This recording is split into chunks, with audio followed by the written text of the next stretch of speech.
immigrant crime sweep in Arizona.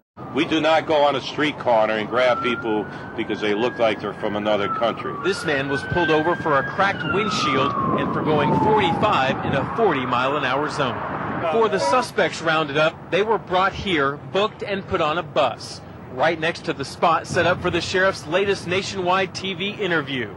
New immigration law or not, it's business as usual for Sheriff Joe.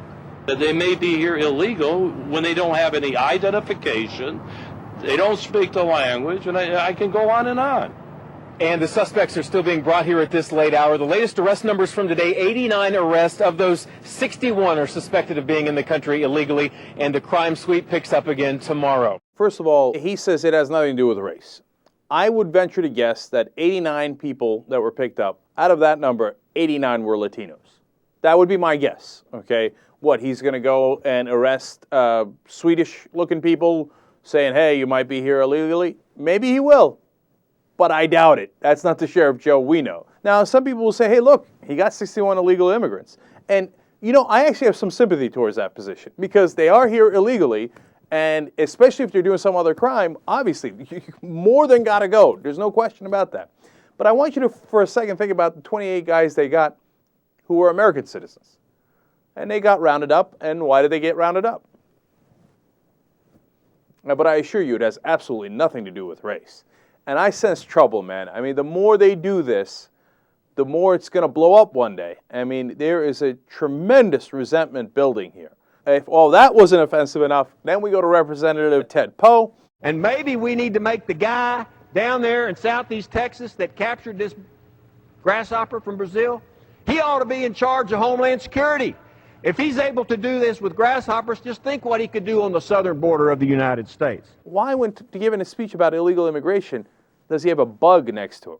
That analogy, by itself, with no historical context, nothing. You might say, oh, he's just saying, look, these are really hard to catch, and yet we catch them, so we can do it, and that's how it will be defended. But if you take it within the context of the world we live in, where, for example, we had a Holocaust, and in that Holocaust there was propaganda about how the Jews were bugs that need to be exterminated, and they were insects, and they weren't really humans. Now this guy's comparing them to grasshoppers. Well, that's a trend that's worries some people. Now let's go to the governor of Arizona. Governor Jan Brewer is, of course, on Fox News. That we do not and will not tolerate illegal immigration, bringing with it very much so the implications of crime and terrorism into our state. I told you that they would expand the definition of terrorism, right? Remember when they were doing the warrantless wiretapping under Bush, and they said, oh, don't worry, it's only for terrorists. Then, of course, we found out it wasn't only for terrorists, and they were wiretapping U.S. soldiers in Iraq and listening on their phone sex conversations, right?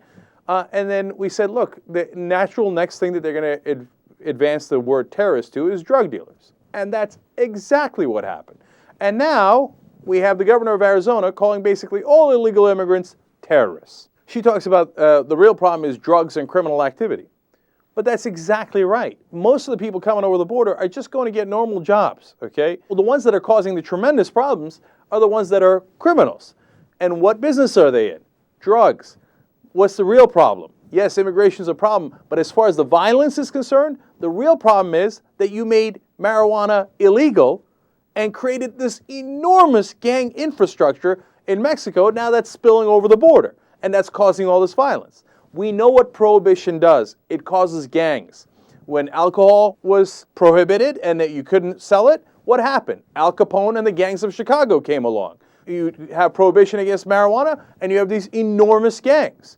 And then when they cause violence, the Republicans say, oh, no, it's not that we made pot illegal that caused these gangs. No, it's the immigration problem. You see, they're all terrorists. It's not productive, it's stupid, and it doesn't solve the problem at all. It makes the problem worse.